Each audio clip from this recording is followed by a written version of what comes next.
ये बात कहने के बाद जवाब दिया है अब तुम चले जाओ ब्राह्मण देव, अब तो मैं चली जाऊंगी।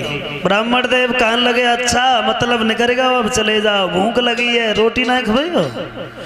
जवाब दिया है ब्राह्मण देव अगर भोजन तुम्हें खवाया तो बड़ी देर हो जाएगी, मुरलीधर इंतजार करने के बाद वहां से चले जाएंगे। और इतनी बात कह के रुक्मिणी रोन लगी, बोली यदि भोजन तुम्हें कराए तो पंडित तेरा घर ही लगी जावेगी।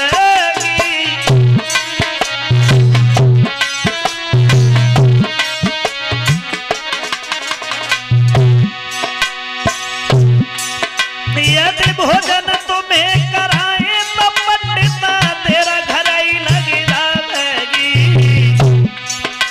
तोले सूरत सामरिया की मंदिर से रंग जावेगी।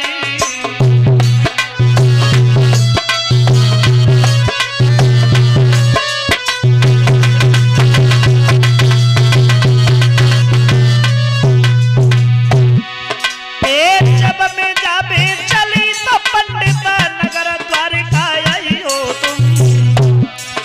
अरे मेरे आंगन में बैठे के पंडित बाई दिन भोजन खाई हो तुम।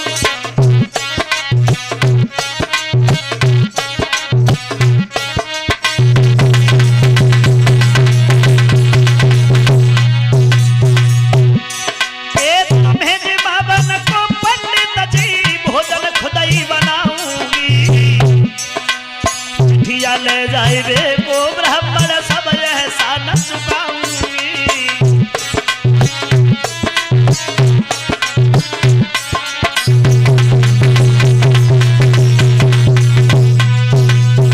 उसी समय पंडित जी से विदा लेने के बाद रुक्मिणी चली, सोचने लगी अब हम जा रहे हैं, किसी को नहीं बताया तो अपनी माँ को तो बताए ही चले। अब माँ के पास में जब पहुंच गई रुक्मिणी जवाब दिया मैया मेरी शादी कब हो रही है? बोले कल। ससुराल कब जाऊंगी? का परसों। जवाब दो मैया हमारे हृदय में जात के हम तुमसे लग के अभी खूब रोए ले। क्यों? क्योंकि तुम ये जानो कि हम अभी ही जा रहे। जवाब दो पागल हो गए का? अब ऐसे रोए सब आंखें सूझ जाए हैं, वैसे ही बिना मतलब की बातें करते। जवाब दो मैया तुमसे जानो कि हम अभी ही जा रहे। और उसी समय रुक्मिणी रोन लगी। उसी समय शिषपाल आ गया, ए लड़की कहाँ चली? बोली भैया मैं पूजा करने के लिए मंदिर में जा रही हूँ। अकेले? कहीं नहीं जाओगी। हमारे साले शिषपाल जो हैं बड़े क्रोधी स्वभाव के हैं, अगर तुम्हें उधर देख लिया नाराज हो जाएंगे, इसलिए बिल्कुल नहीं। बोली भैया बहुत जल्दी वापस आऊंगी।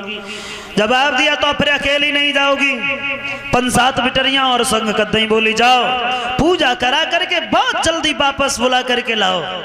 अब लड़कियां जा रही हैं, रुक्मिणी का उसे बोली ना, अब बोली जा से ना कहूँ जो बनना है मचा है। एक लड़की कान लगी बहन, वैसे तो जब आते कत्त कत्त सांसा ही ना लेती और आज तो बुलवाए से ना बोल रही। दूसरी लड़की कान लगी तो नहीं पता ब्याह हो रहा तो एक मंडक में चटकी मरी जाए रही। ना बोले तो मत बोला, अब जाए रहे पे घरे लौट के आए। और थोड़ी देर के बाद में श्याम सुंदर की नजर पड़ी, बोले बारे पंडित जी हमने एक बुलाई उनने पूरा बेला भेज दो। अब समझ में जाए ना आते कि जब रुक्मिणी कौन सी। और रुक्मिणी सोचल नहीं कहूँ सुना हो हमारे बदले में कहूँ दूसरी कौन दरे ले चले जाए। हाथ में जौन से में कंगन बंधो रहा है, भाई हाथ उठाओ। जो कई बहन ये फौजी किसकी हैं? शिषपाल की। और ये वाली बोले दंत बक्र की। श्याम सुंदर ने कंगन देखो समझ गए जे रुक्मिणी है। पास में जब पहुंची जवाब दिया है क्या नाम है तुम्हारा? श्याम। सर पे क्या है? मोर का मुकुट, हाथ में बंसी, बजाना जानते हो? बोले बिल्कुल।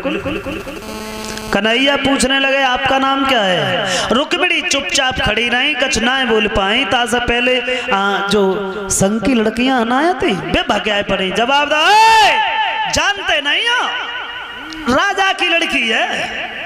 और जो इतनी बात रुक्मिणी ने सुनी सो बे उन लड़कियों पे भगाई गई। जगह क्यों न कटी बता अब की तुम बोली ना जाता ना कोई काट डारे।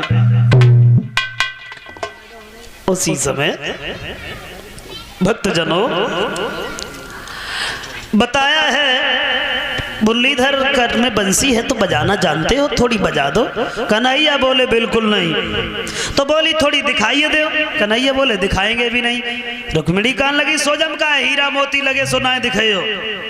जवाब दिया इसकी कीमत की बात मत करो रुक्मिणी, सुनो कि कुबेर घड़ा में ये पेड़ जमो मैंने बंसी के नाम कटाई धरी है। अरे शेषन काटी महेशन पैड़ी सारथ ने धनकान करी है।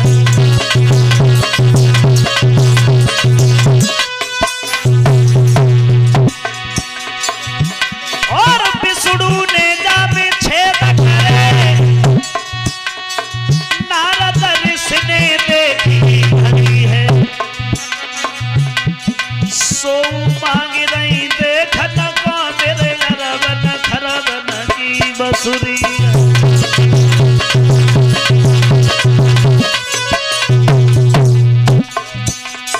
रुक्मिणी धीरे धीरे कहे बसुरिया मोहन दे दियो।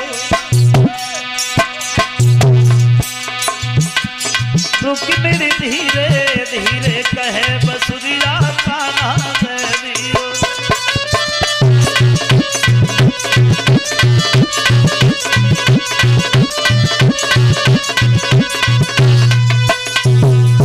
उसी समय कन्हैया ने बंसी नीचे लटकाई, रुक्मिणी ने ऊपर हाथ बढ़ाओ, हाथ पकड़ो, रथ में बिठाई और धीरे धीरे रथ चलने लगो। और जैसे ही रथ लड़कियन ने चलत देखो अब तो भागी गिरती जाए, भजती जाए, गिरती जाए, भजती जाए, पछाड़ खा करके रुक्मिणी की माँ के सामने गिर गई। रुक्मिणी की माँ ने पूछा रुक्मिणी कहाँ है? एक लड़की बोली बहन मैया न जाने को मंदिर के नजदीक कारो करुवटा सो चलो आओ बार। रुक्मिणी जिज्जी को हाथ पकड़ो रथ में बिठा रो लाई चलो गो। दूसरी लड़की बोली ले गो सही ले गो, हमें तो जब बात की हंसी और बात न जाने कब की सलाह थी। बिल्कुल हाथ गोड़ ना फड़फड़ाए कूद के बैठी और चली गई चली गई चली जा। और जो इतनी बात सुनी रुक्मिणी की माँ कहने लगी ये बात तुम किसी से मत कहना, कन्हैया के अलावा और कोई नहीं होगा। और तब तक शिषपाल आ गया। इसका मतलब ये है कि इसमें तुम्हारी भी सलाह है, लेकिन मेरी बहन को ले जाना कोई तितली के पंख तोड़ना नहीं है। अकेला ही दौड़ दिया, फौज को साथ नहीं लिया। और देखा है रुक्मिणी ने जवाब दिया रथ को भगाओ, कन्हैया मेरा भैया आ रहा होगा। जवाब दो अच्छा मुँह से घोड़ा भाग के आए भी से फिर भगाओ, आए जाइए तो बहुत देखी पर आए जान दो। और तब तक आवाज लगाई श्याम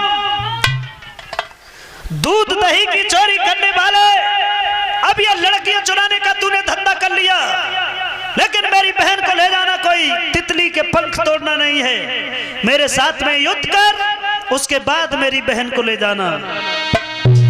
बोला और ठाड़ो रहिए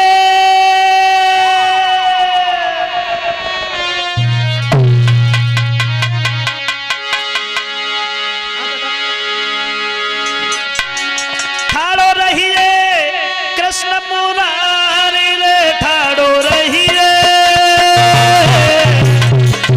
ठाड़ो रहिए।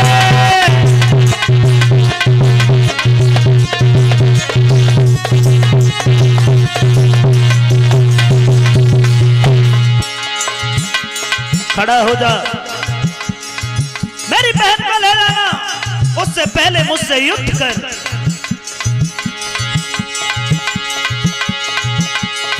बोला तेरी मेरी होई लड़ाई और जीत जाए लगे बहनोई, धरे बीच से फारी रे ठाड़ो रहिए ठाड़ो रहिए।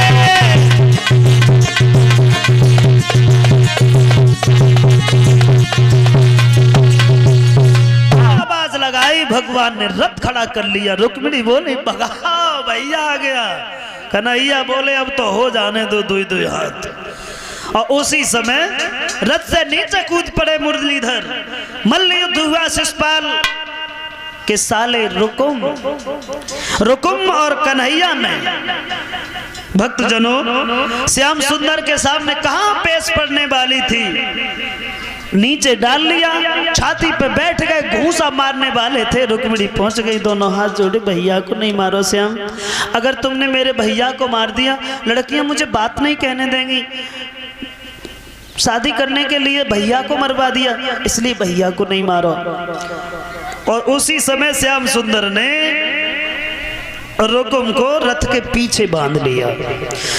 महात्मा नारद ने जाकर के द्वारका में सूचना दी तो बलराम फौज लेकर के आए, और जब बलराम आए हैं जवाब दिया, श्याम ये किसकी लड़की उठा लाए तुम? बोले भैया इनको नाम रुक्मिणी है, इन्होंने मेरे पास पत्र भेजा था।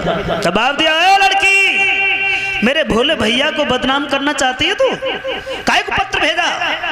रुक्मिणी ने दोनों हाथ जोड़े, बलराम भैया मेरा भैया मेरी शादी अपने साले के साथ में कर रहा था और मैंने पत्र भेज करके कन्हैया को बुला लिया है, तो गलत क्या किया है? और जो इतनी बात सुनी तो उसी समय जवाब दिया है, अगर ऐसी बात है तो कोई बात ना है। तब तक कहा देखी कि रथ के पीछे शिषपाल बंधा है।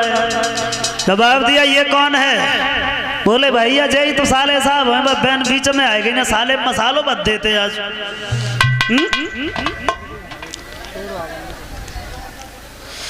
ये 101 रुपए रजनेश जो देसी ठेका शराब दादों से आए हैं, उनकी तरफ से 101 रुपए हमारे करीब आए हैं। भगवान सदा प्रसन्न रखें, दीर्घ आयु हो दे, समाज का सम्मान मिलता रहे।